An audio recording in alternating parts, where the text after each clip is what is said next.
Vegas.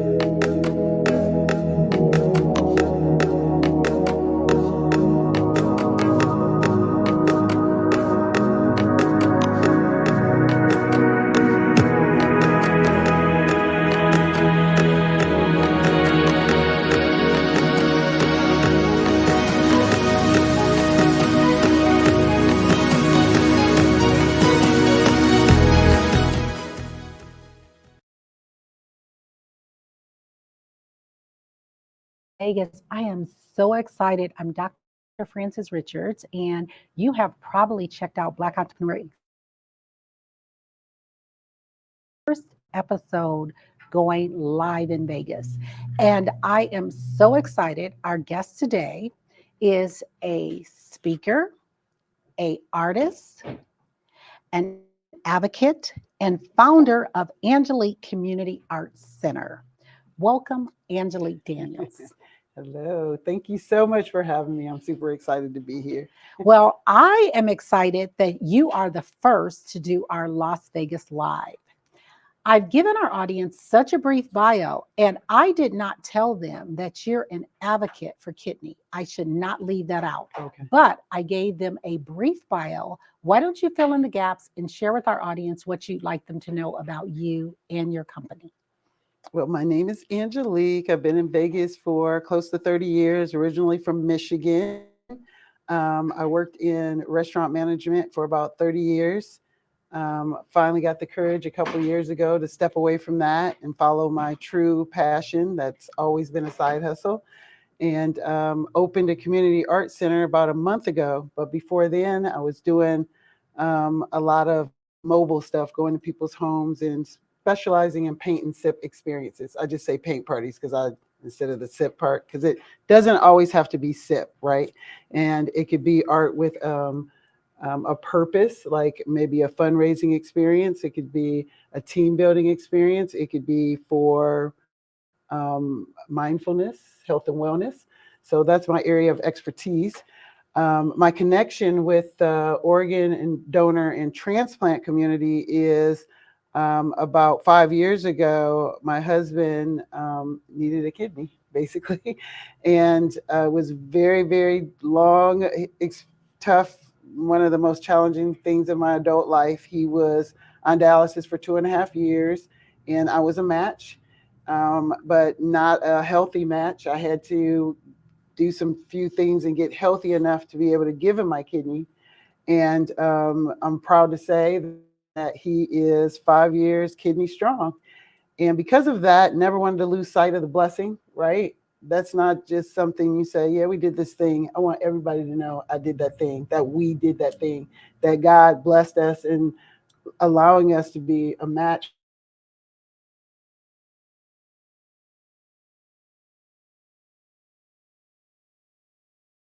Trans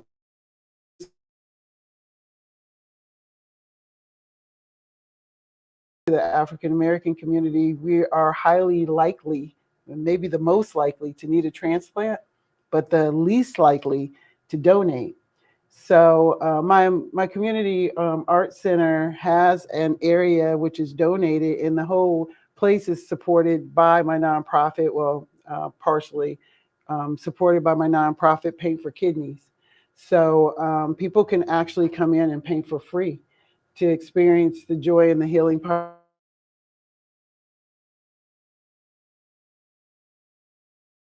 Challenging times in my life. So every single person that comes to the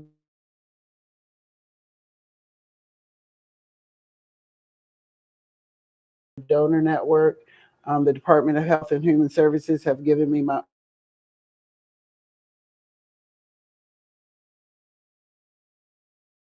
like really walking in my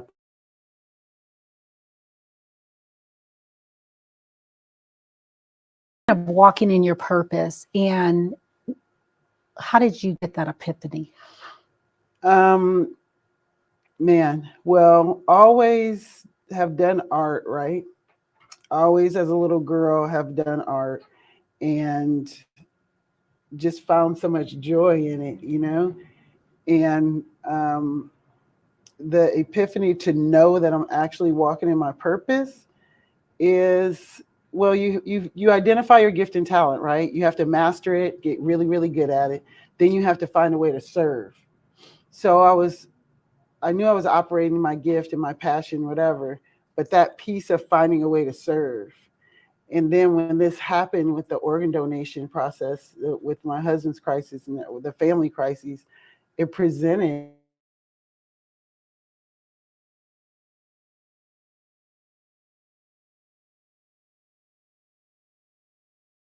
opportunity I wanted to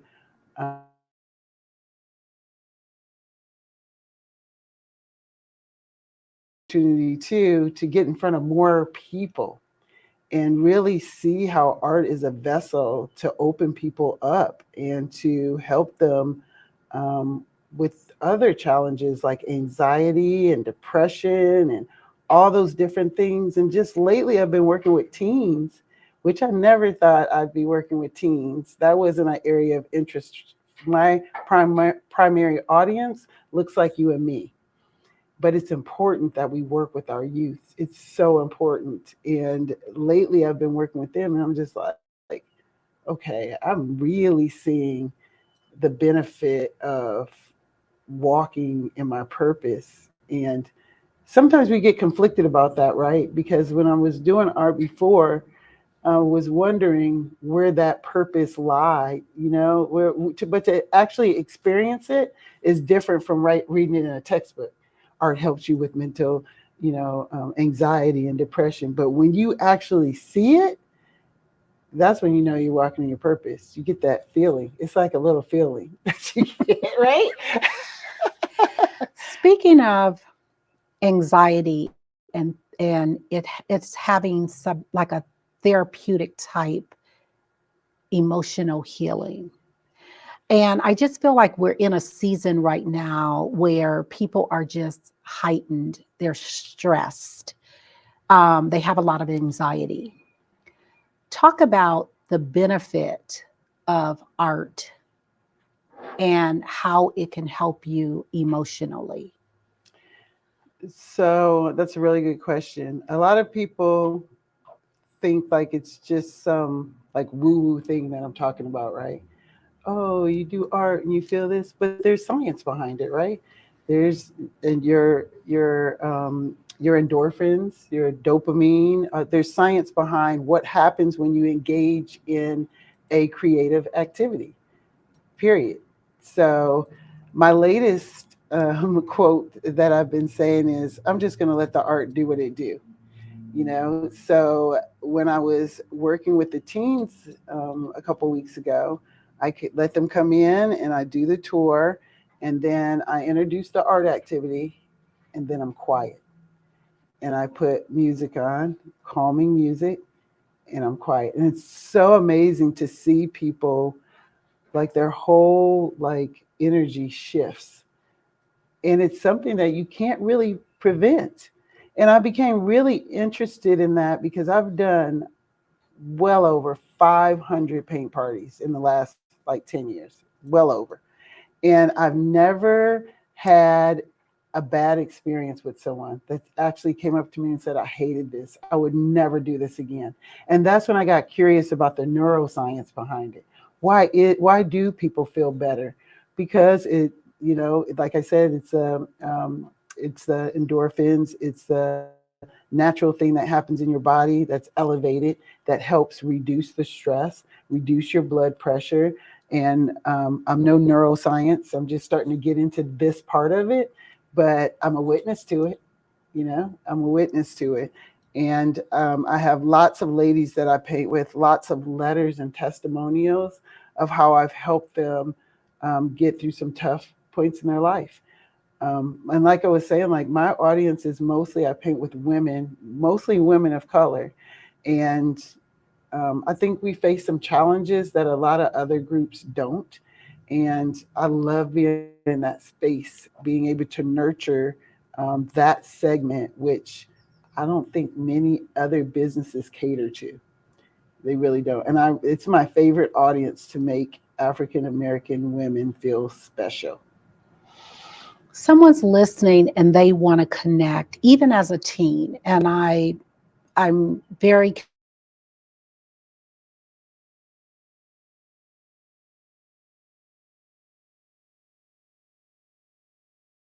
how do they connect with you? Every day from 12 to 8. I'm only closed on Mondays and Tuesdays, and it's by appointment. So they can text me, or there's an 800 number they can call. They can email, but texting and calling is the best way. And I do take same day reservations. So they could be in the parking lot, and my phone number and my text number, everything's on the outside, it's big on the window. They could be in the parking lot and text me, and I will take them in and show them around. And there really is a free painting experience that I offer. And it's on a small canvas, but I give you the paints and everything. I give you some ideas to paint, because sometimes people are, I was just thinking that people were going to have fun with it, right? But some people look at it and go like, what am I supposed to do? So I give you some ideas. I have a tutorial. You scan a QR code and there's a tutorial that pops up. I have over 100 paintings on the wall you can choose from and purchase, and get YouTube tutorials for those as well. So there's a lot going on down there. Talk to a younger you. What advice would you give to a younger Angelique? Be confident in your gift. It took me a while to feel confident in my gift. And as I got older, I think I got a little less confident in my gift as I was looking around at other art. And I got to work with a famous artist. But just be confident in your gift. There's room for you. There's a place for you. Continue to follow your passion. Um, be curious. I would say all those things to the younger me. But most importantly, to be confident in your gift, and find purpose in it. Take us on your art journey, because you talked about as a child Mhm. enjoying art. And so, did you go to school for art? Did you decide? A lot of individuals, they are artists, they are very creative. And so, I'm speaking about specifically in my generation. If I would have said, oh, I want to be an artist and I want to make money, they're like, you need to get a job, a real job. Tell us your journey. Did you make this a career from a young girl all the way to adulthood? As a young girl, I used to draw the pictures out of the coloring book. So I knew that was a little different. And I was really good at drawing like all the Looney Tunes and just all of them. And it came fairly easy, very easy. That's when you know that's your gift, right? When you can execute something at a high level that most people can't do, that's your gift. And I was not encouraged to follow art, but I did notice I won, like as a little girl, I would win the little in contest in class. I would win those contests all the time. And so I knew that it was a gift. I knew that I enjoyed it, but my parents really didn't know what to do with that. They tried to talk to me about being an architect. And I was like, why would I want to design buildings? Like, I don't want to do that. And so I ended up going to school for business. I've always worked in restaurants, and I've always been in charge. Even when I was 15, I was in charge at the restaurant that I worked at. And so I really like the people part of training people and watching them develop and learn new tasks and organizing things on how to train people. So I went to Eastern Michigan University and majored in business with a concentration in human resource management. And I came out to Las Vegas with my little degree and thought I was going to get a good job in a casino, because I thought that's what a good job would be. And yeah, I didn't. I wanted to work in HR, and then I got frustrated. So I went to restaurants because that's what I knew. I was actually embarrassed to be a restaurant manager, and I thought, with my degree, and I thought, if I'm going to be here, I'm going to be the best person here. So I was a general manager for Darden Restaurants, Olive Garden specifically, for about 28 years. But I was always doing art as a side hustle, always. There were times where I would do a paint party and change my clothes in the bathroom at Panda Express or Starbucks, because they had the cleanest bathrooms, and then go to work and close the restaurant. But that got really hard as I got into my, you know, 50s. Well, I tried to quit Olive Garden in the midst of all that 28 years. 7 years in, I quit because I wanted to be a good mom. I have two children. Miles, who's 24, and Liza, who's 21.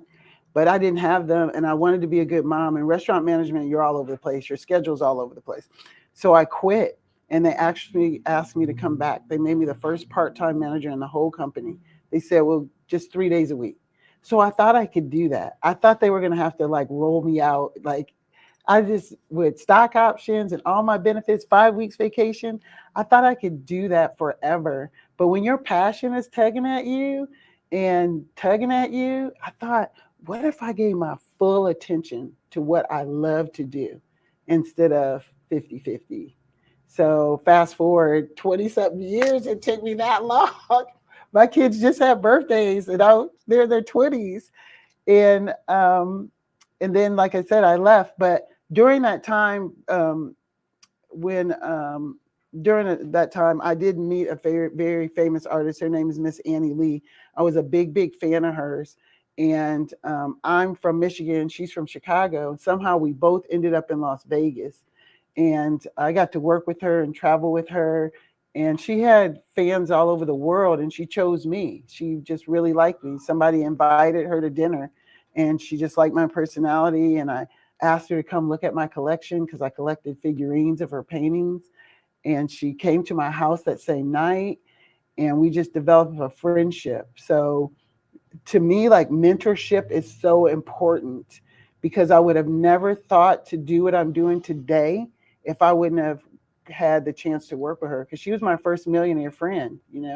And I saw her build a 10,000 square foot gallery here in Las Vegas, on like Eastern and Sunset area. It's a little street called Annie Oakley. It was a 10,000 square foot building. I got to see her develop the plans, make the building, and she was in her 70s when she decided to do that. I learned so many lessons by hanging out with her. That really is what gave me the courage to open the art center. And I have a small section in the art center dedicated to Annie Lee. So it's a big deal. Mentorship is a really, really big deal to me. I want you to have a monologue. I want you to name this person, living or not. Mm-hmm. They've inspired you so much. Who is that person, and what are you saying to that person? That would be Annie. And I talk to her every day, actually. Someone gifted me an oil painting of her, the strangest thing. And my monologue to her is, thank you. Thank you for having the courage to do what you did. Thank you for pouring into me, for sharing so much personal and business wise to me. And the quote that she always used to say to me, and thank you for the quote of my monologue. I'm trying to get this right. Thank you for the quote she told me that I'll never forget. And it's very simple: enjoy the journey. Because, can you curse on this? No, I'm not going to curse. She said, No, we're she said, because family once friendly. you get to that destination, to that goal, you're just going to be looking for some other stuff to do.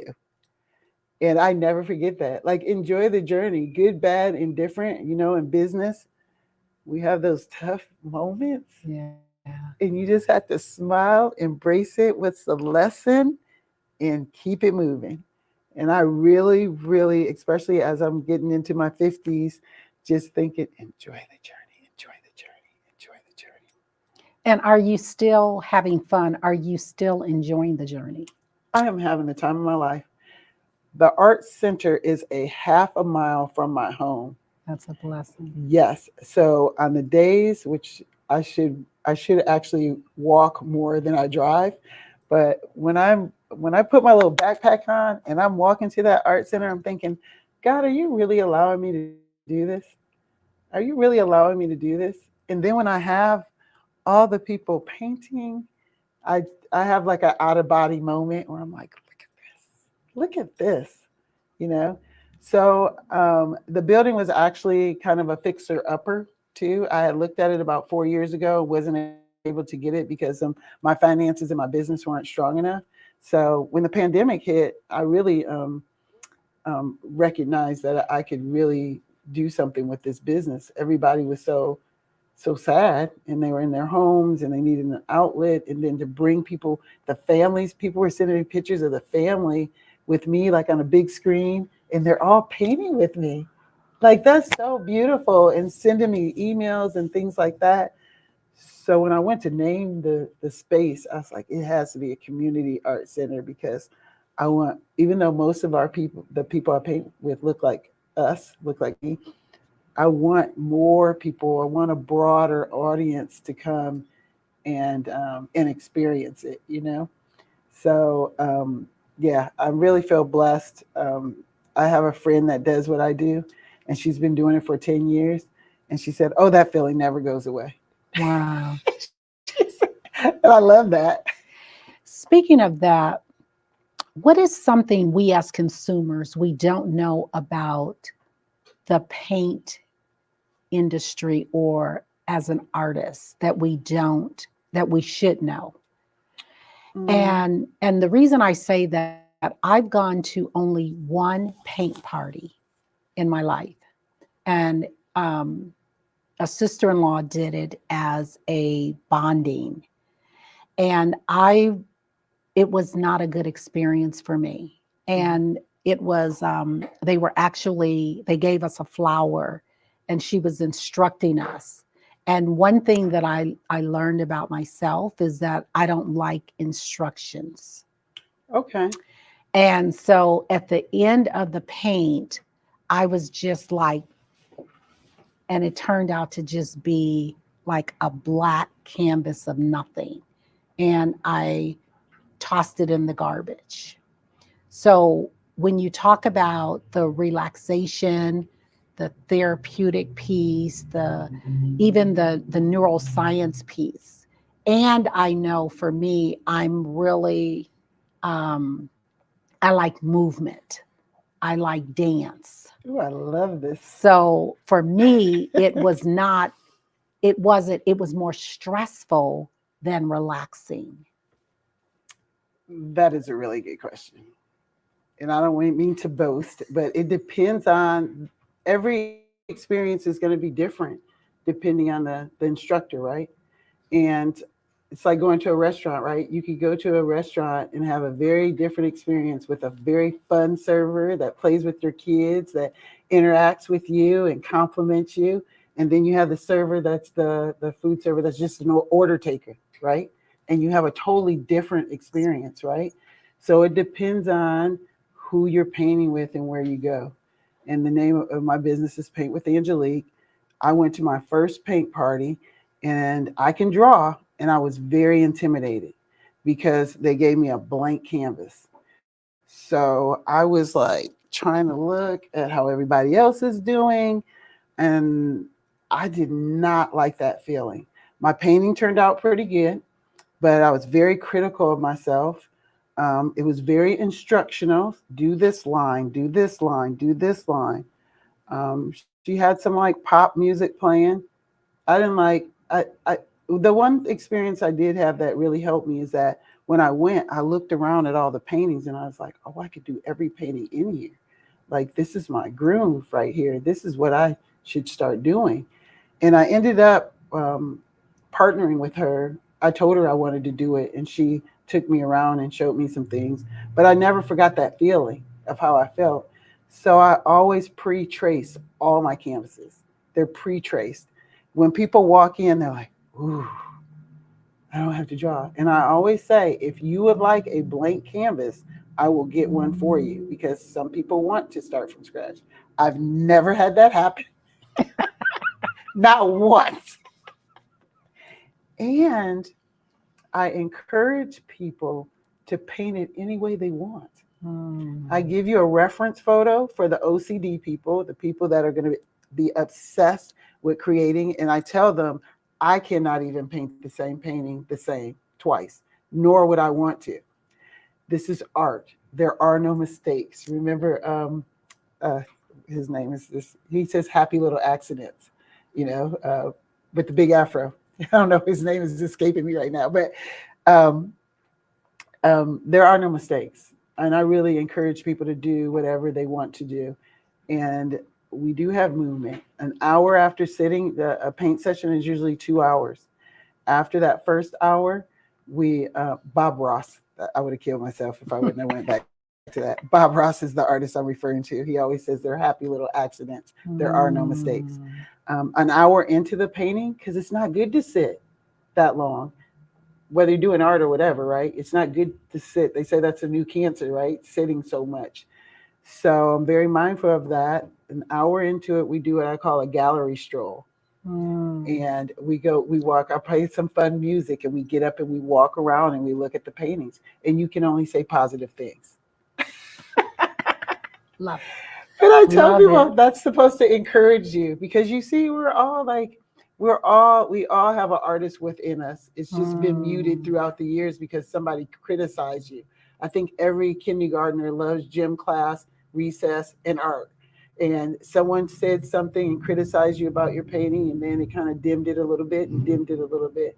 So, yeah, there is some movement. Although it's funny because all those things that you said, because I've been doing this so long, I've recognized, um, I've studied my clients, and I Mhm. see the obstacles from the barriers from them enjoying having a great experience. And I've really worked around them to make it an enjoyable experience. And I talk to people and ask them how they felt about the painting experience. And I have different experiences too. Like I'll do artist therapy, coffee and paint, eat and paint, where I bring a chef in, or I'm very aware of the music. We start off a little jazzy and quiet, and then I pick it up towards the end, depending on the audience that I have. So all those things make each experience unique. And I like going to visit other paint and sip artists and seeing what the vibe is Mhm. and that kind of thing. But those are typical reasons why people don't go, those things that you said.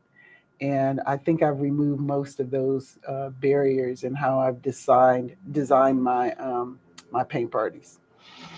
You talked about, I like that you have a cause tied to your business, Mm-hmm. and it's around donating and kidney. Mm-hmm. And I have a personal story around that. My late husband was on dialysis. So I definitely support individuals being organ donors. Talk to our audience, and what is something that we don't know about donating organs that we should know? Well, um, making that decision to me is a very big decision, very personal decision. So I don't even ask people, "Are you an organ donor?" I don't ask that. Just like to encourage it. That there's over 100,000 people waiting in this country for a transplant.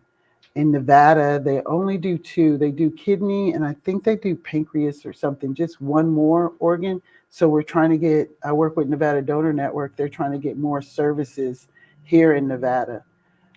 Something else that they might not know is that one really important thing is to let your family know. If you're an organ donor and you don't know, if you don't remember, if you check the box at the DMV, because that's really where most people sign up for it, you have a little heart on your driver's license. That's how you know that you signed up as a donor. Tell your family, put it in your will that you are an organ donor, because sometimes families don't want to respect your wishes. I don't know the exact laws, but there can be some conflict there. So make sure your family knows. I think that's the biggest thing I like to tell people, to communicate with your family.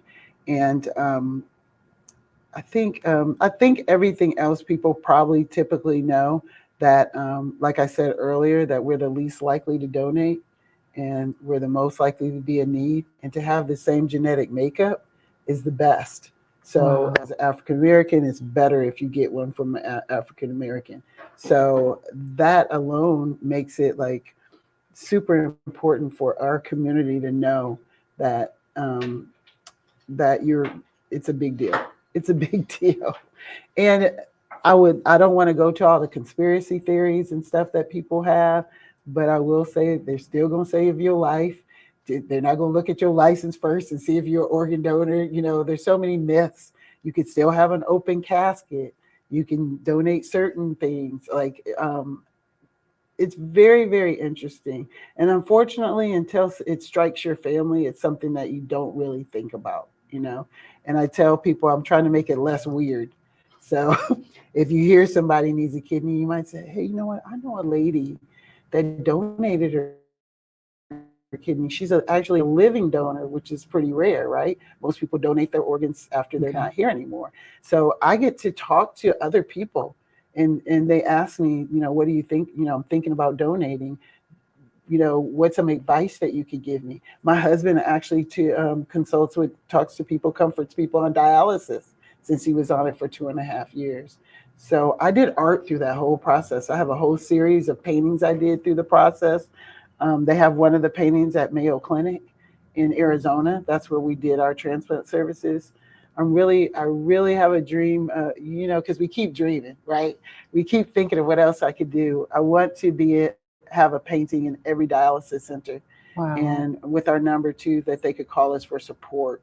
Whether because we could speak to being a donor, being a transplant recipient. My husband can speak to that. He could speak to being on dialysis. I could speak to how to talk to your children going through that, watching their both your parents go into surgery. That's kind of a big deal. That's kind of rare, right? But how to deal with your husband, or how to deal with the children, knowing that their father or someone they love is going through that process. So sometimes, you can read it in a pamphlet, but to actually talk to someone is a bit more comforting. What is something that you have not done that you dream about often that you would like to do? Ooh. Hmm.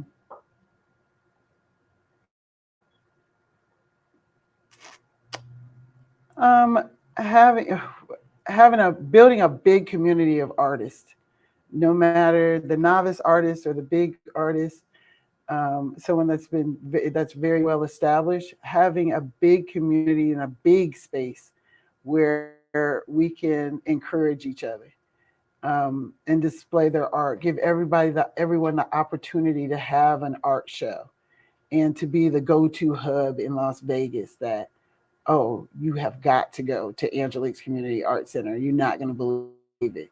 That's the kind of space I want to create. So I'm actually there at a small scale. We're forming an urban art club. So if you know any novice artists or established artists that want to share, send them my way. But I think about that all the time. Like, I want to be a tourist stop. I want people to say, I want to be one of those places that you come to Las Vegas and you're like, you got to go here.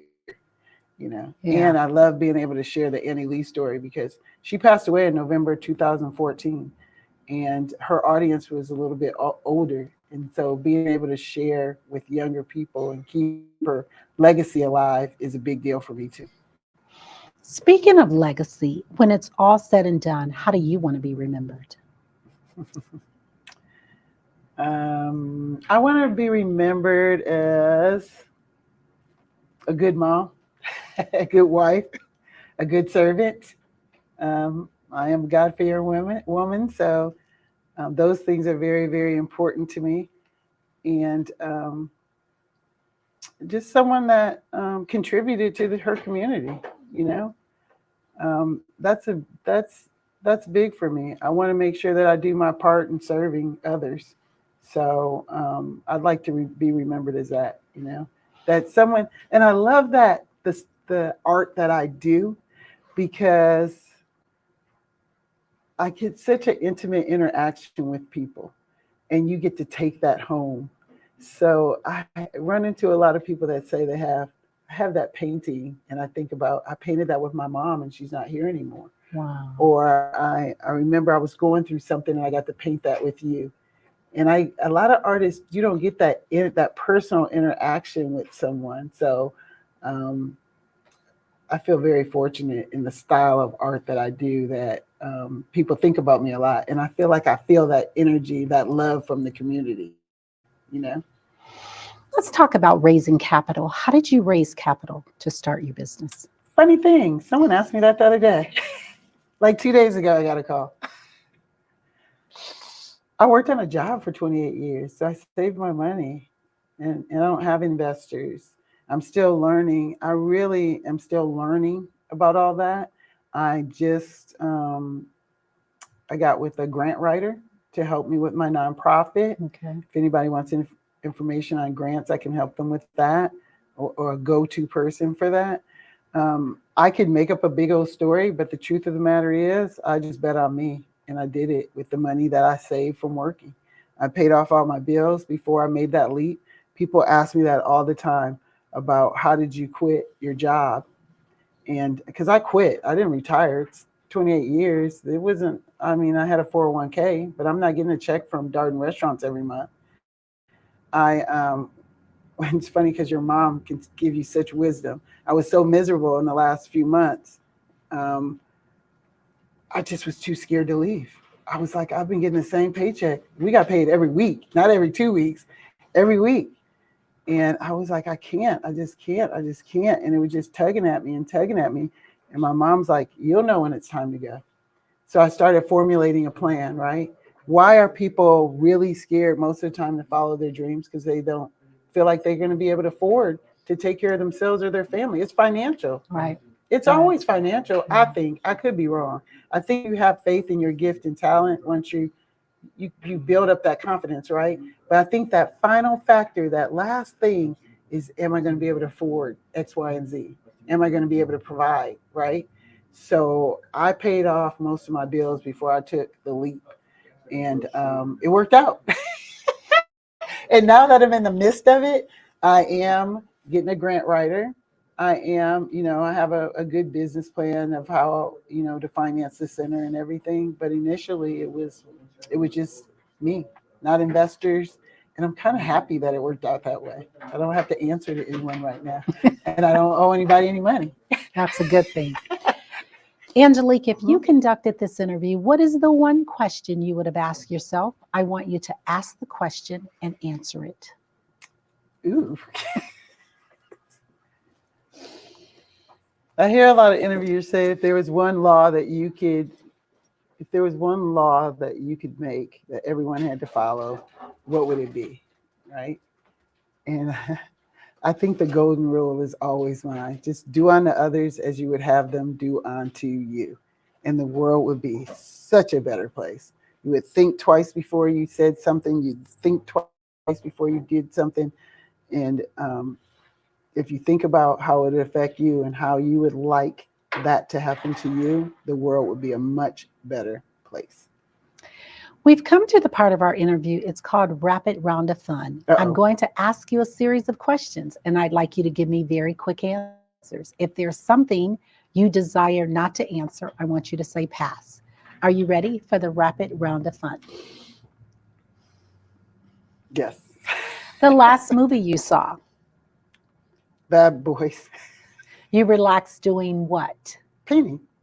Your favorite singer or rapper,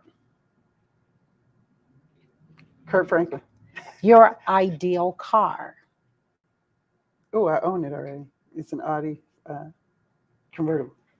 what food you eat every week, no matter what, Avocados. your favorite comfort food, Mmm. Pho. work out or hit the couch. Oh, workout. Angelique Daniels, thank you so much for joining us on Black Entrepreneur Experience Live.